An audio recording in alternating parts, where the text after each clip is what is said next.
오늘 우리에게 주시는 하나님의 말씀은 열왕기하 8장 1절에서 6절 말씀입니다. 엘리사가 이전에 아들을 다시 살려준 여인에게 이르되 너는 일어나서 내 가족과 함께 거주할 만한 곳으로 가서 거주하라. 여호와께서 기근을 부르셨으니 그대로 이 땅에 7년 동안 임하리라 하니 여인이 일어나서 하나님의 사람의 말대로 행하여 그의 가족과 함께 가서 블레셋 사람들의 땅에 7년을 우거하다가 7년이 다음에 여인이 블레셋 사람들의 땅에서 돌아와 자기 집과 전토를 위하여 호소하려 하여 왕에게 나아갔더라. 그때 왕이 하나님의 사람의 사환 게하시와 서로 말하며 이르되 너는 엘리사가 행한 모든 큰 일을 내게 설명하라 하니 게하시가 곧 엘리사가 죽은 자를 다시 살린 일을 왕에게 이야기할 때에 그 다시 살린 아이의 어머니가 자기 집과 전토를 위하여 왕에게 호소하는지라. 게하시가 이르되 내 주 왕이여 이는 그 여인이요 저는 그의 아들이니 곧 엘리사가 다시 살린 자니이다 하니라. 왕이 그 여인에게 물음에 여인이 설명한지라.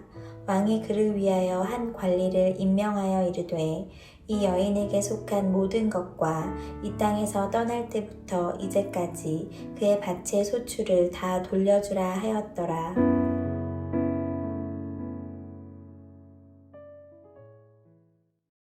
오늘 본문에는 엘리사 선지자에 대한 마지막 이야기가 들어 있습니다. 바로 4장에 등장했던 수넴 여인의 이야기와 연결됩니다. 이 여인과 그의 남편은 엘리사 선지자가 수넴 지역을 방문할 때마다 엘리사 선지자를 환영해주고 그를 위해 방 하나를 준비하고 그곳에 책상과 침상과 또 의자와 촛대를 준비해서 엘리사 선지자가 마음껏 말씀을 연구하고 기도에 전념할 수 있도록 섬겼던 사람들입니다. 그리고 이 가정에는 자녀가 없었는데 하나님께서 엘리사 선지자를 통해서 자녀가 생길 것이라고 말씀하셨고 정말 그 말씀대로 자녀를 낳아 기르는 기쁨을 맛보았습니다. 그러다가 자녀가 병으로 갑자기 죽는 비극적인 일이 일어나게 되는데 이때 엘리사 선지자가 그 아이를 위해서 기도하자 아이가 살아나는 기적이 일어나게 되었습니다. 그러므로 오늘 본문은 4장과 연결되는 이야기로서 4장의 뒷부분에 어딘가에 위치해야 될 과거의 이야기입니다. 그런데 그 이야기를 엘리사 선지자의 마지막 이야기에 위치를 시키는 이유는 무엇인가 우리에게 강조하기 위해서입니다. 오늘 본문의 첫 절인 열왕기하 8장 1절을 보겠습니다. 엘리사가 이전에 아들을 다시 살려준 여인에게 이르되 너는 일어나서 내 가족과 함께 거주할 만한 곳으로 가서 거주하라. 여호와께서 기근을 부르셨으니 그대로 이 땅에 7년 동안 임하리라 하니. 여기에 보면 엘리사가 이전에 아들을 살려준 이 수넴 여인에 대해서 말하고 있다라는 것을 통해서 이 이야기가 4장 이후에 있었던 일임을 보여줍니다. 북이스라엘 땅에 큰 기근이 들었다는 것입니다. 그런데 이 기근의 근원이 여호와 하나님께로부터라고 되어 있습니다. 여호와께서 기근을 부르셨으니 그대로 이 땅에 7년 동안 임하리라 하니. 그러면 우리가 7장에서 하나님께서 북이스라엘을 전쟁으로 심판하시기 전에 그 전에 먼저 기근으로 심판하셨다는 것을 알 수 있습니다. 하나님께서 북이스라엘을 기근과 전쟁으로 심판하시는 목적이 무엇입니까? 회개하고 돌아오게 하시기 위해서였습니다. 그러므로 오늘 수넴 여인의 이야기가 북이스라엘의 왕 여호람과 함께 등장하고 있는 것은 선한 길을 걷는 작은 사람 수넴 여인과 악한 죄악의 길을 걷고 있는 큰 사람 왕을 대조하기 위해서입니다. 비록 작은 수넴 여인이었으나 믿음으로 순종해 부흥을 얻고 있고, 비록 큰 사람 북이스라엘의 왕이었지만 악한 길을 걷다가 망하는 모습을 대조하고 있는 것입니다. 북이스라엘의 여호람은 하나님께서 기근의 심판을 내리실 때 회개해야 했습니다. 그러나 회개하지 않았고, 그리고 나서 아람과의 전쟁을 통해 심판하실 때에도 회개하지 않았습니다. 오히려 이 일이 일어난 이유가 선지자 엘리사 때문이라며 그에게 모든 책임을 돌리고 그를 죽이려고 했습니다. 또한 그를 보낸 하나님을 원망했다라고 성경은 말씀합니다. 우리가 보았던 6장 31절에 보면 왕이 이르되 사밧의 아들 엘리사의 머리가 오늘 그의 몸에 붙어 있으면 하나님이 내게 벌 위에 벌을 내리실지로다 라고 했고, 6장 33절에서는 왕이 이르되 이 재앙이 여호와께로부터 나왔으니 어찌 더 여호와를 기다리리요 라고 했습니다. 오므리의 아들 아합, 그리고 아합의 아들 아하시아. 하지만 아하시아가 2년 만에 죽자 또 다른 아합의 아들들 중에 새롭게 왕이 된 여호람까지, 이 4명의 왕들을 가리켜서 북이스라엘의 오므리 왕조라고 부릅니다. 이 오므리 왕조는 이제 막을 내리게 되는 것입니다. 북이스라엘의 왕들 가운데 다른 어떤 왕가들보다 강력했던 이 오므리 왕조가 몰락하게 되는 이유는 하나님을 향한 불신과 우상 숭배, 그리고 악한 죄 때문이라고 말씀하고 있는 것입니다. 인간적으로 아무리 노력하고 경제를 일으키고 여러 나라들을 지배한다 할지라도 하나님을 떠나서 우상을 섬기고 악을 도모하는 인생은 결코 부응할 수 없다, 쇠퇴하여 소멸할 수밖에 없는 것이다 라고 가르치는 것입니다. 그러나 하나님을 경외하고 하나님의 사람인 주의 종들을 존경하고 그가 말씀과 기도에 전념할 수 있도록 공간을 마련해 주고 책상과 침대와 촛대를 놓아주었던 이 수넴 여인은 시간이 지날수록 좋은 믿음이 되어가서 부흥되었다라고 성경은 말씀하고 있습니다. 왜냐하면 그 여인은 하나님께서 돌이키게 하시려는 심판의 대상이 아니라 헌신한 그의 삶에 대해서 하나님이 자비를 베푸시는 국률의 대상이기 때문입니다. 하나님께서는 수넴 여인을 북이스라엘을 기근으로 심판하시는 7년의 기간 동안 안전하게 보호하시기 위해 블레셋으로 이주하라라고 하셨습니다. 블레셋은 이방 나라지만 하나님은 온 우주의 주인으로서 블레셋이란 이방 나라에서 그 여인을 보호하신 것입니다. 2절의 말씀입니다. 여인이 일어나서 하나님의 사람의 말대로 행하여 그의 가족과 함께 가서 블레셋 사람들의 땅에 7년을 우거하다가, 그런데 7년 후에 다시 북이스라엘 땅에 돌아갔을 때 자신의 집과 땅이 사라지고 말았습니다. 이 뜻은 남편이 먼저 세상을 떠났다라는 뜻입니다. 3절입니다.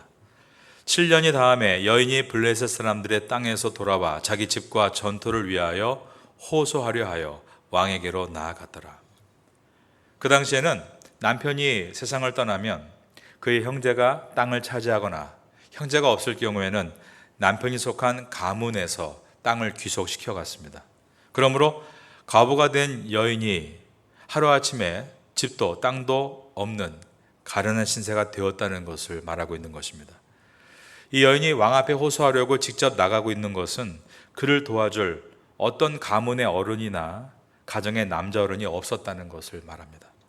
아무도 도와주지 않는 혼자 외롭게 자식을 키우는 과부이지만 그녀는 하나님으로부터 자비와 긍휼의 대상인 믿음의 사람이기 때문에 하나님은 그 여인을 7년의 기간 동안 특별하게 보호하셨고 이제 북이스라엘에 돌아왔을 때도 특별하게 보호하시는데 그 방법은 정말이지 놀라운 기적의 방법으로 이 여인을 보호해 주셨습니다. 우리는 오늘 이 장면을 통해서 하나님은 시간의 주인이심을 보게 될 것입니다. 이 여인이 왕 앞에 집과 땅에 대해서 호소를 하려고 한 그 시간에 때마침 우리가 알고 있는 엘리사의 사환인 게하시가 왕 앞에 있었던 것입니다. 게하시는 우리가 아는 대로 엘리사 선지자가 아람의 나아만 장군의 병을 고쳐줬을 때 그 나병에 고쳐준 값을 받으려고 달려갔고 그 받은 값을 몰래 숨겼습니다. 엘리사 앞에서 거짓말을 할 때 그는 나병에 걸리고 말았습니다. 이러한 사건이 있기 전 어느 날 그는 지금 왕 앞에 서 있는 것입니다. 왕은 그날 이 게하시에게 엘리사가 행한 모든 일들을 하나하나 나에게 설명해 보라라고 말합니다. 4절입니다. 그때 왕이 하나님의 사람의 사환 게하시와 서로 말하며 이르되 너는 엘리사가 행한 모든 큰 일을 내게 설명하라 하니 게하시는 과거 7, 8년 전에 있었던 엘리사 선지자가 심지어 죽은 아이를 살린 그 이야기를 왕에게 들려주고 있었습니다. 바로 그때였습니다.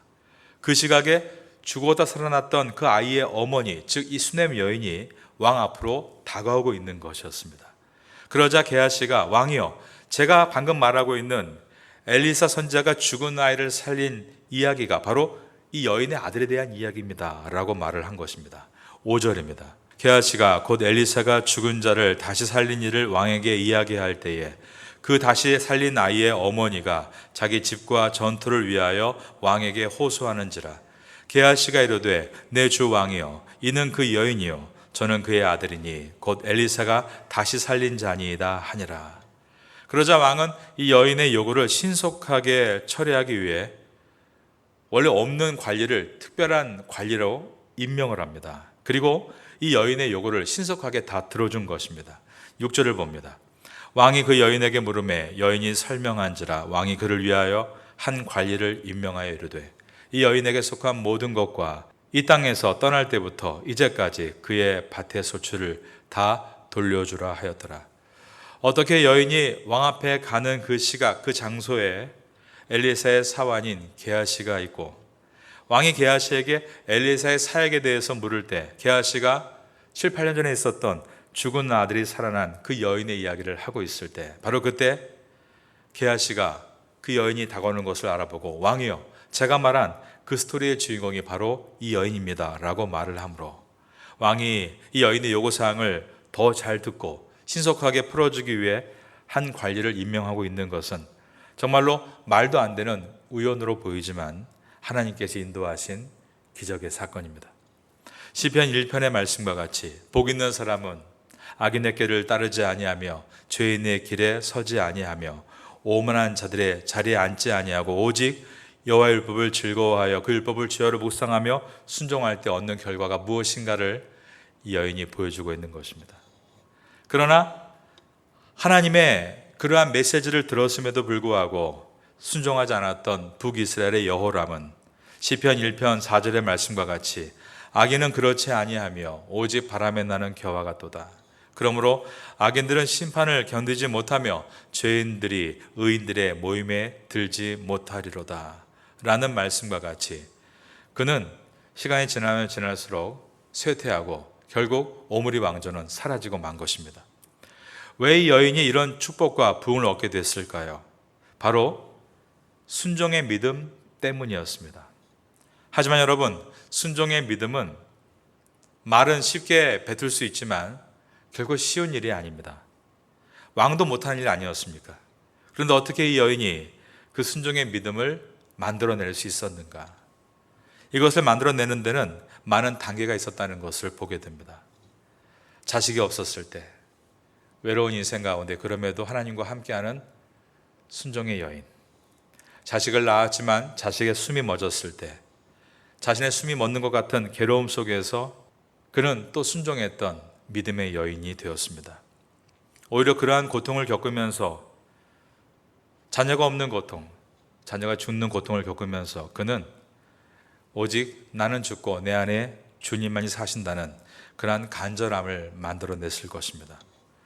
그런 경험을 한 다음에 이번에는 모든 집과 땅을 다 내려놓고 블레셋으로 가라라는 하나님의 명령을 들었을 때 그는 또 한 번의 순종의 믿음을 결단합니다. 사실 우리가 보게 되면 그녀의 집에는 땅이 있었고 또 제법 일꾼들이 많았다는 것을 보게 됩니다.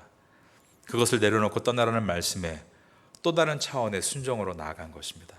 이처럼 이 여인은 점점 더 깊은 새로운 차원의 순종으로 나아가는 순종의 믿음을 만들어가고 있었습니다. 그런데 그럼에도 불구하고 이제는 또 남편이 죽는 일이 발생했습니다. 막막함 앞에 믿음을 포기해야 맞지만 그녀는 다시 또 다른 더 깊은 차원의 믿음으로 들어갑니다. 즉 그녀는 계속 순종함으로 순종의 근육을 키워나갔던 것입니다. 나이가 들수록 몸에서 가장 먼저 빠져나가는 것이 무엇일까요? 어떤 분은 통장의 돈이라고 하는데요. 사실은 나이가 들수록 몸에서 가장 빨리 빠져나가는 것이 근육량입니다. 나이가 들수록 근육량이 현저하게 사라지게 되는 것입니다. 그래서 젊을 때부터 부지런히 통장에 돈을 모으듯이 근육량도 한 살이라도 어릴 때 더 많이 모아야 된다는 학자들의 말이 있습니다. 나이가 들면 이젠 근육량을 모으기가 너무나 어렵기 때문입니다. 그런데 순종도 마찬가지인 것입니다. 내가 하고 싶은 대로 다 하고 나중에 순종하면 되지라고 생각하지만 나중에 하고 싶은 대로 다 하다가 순종한다는 것은 결코 쉬운 일이 아닙니다. 한 살이라도 젊을 때 말씀 앞에 서서 순종하고 순종의 열매를 모아 놓아야만 말년에 순종의 근력을 가지고 담대하게 부흥을 향해 나갈 수 있는 것입니다. 쟁쟁한 왕들의 이야기인 이 열왕기서 말씀 속에 작은 수넴 여인을 기록한 이유는 하나님의 눈에는 자기 마음대로 살고 있는 북이스라엘의 오므리 왕조의 왕들보다 그 속에서 작은 이 수넴 여인의 순종의 근력이 더 크다는 것을 보여주기 위해서입니다. 여러분들은 한 살이라도 젊을 때 순종의 근력을 잘 만들어 가심으로 시간이 지나면 지날수록 부흥의 열매를 얻을 수 있는 성도가 될 수 있기를 예수님의 이름으로 축원합니다.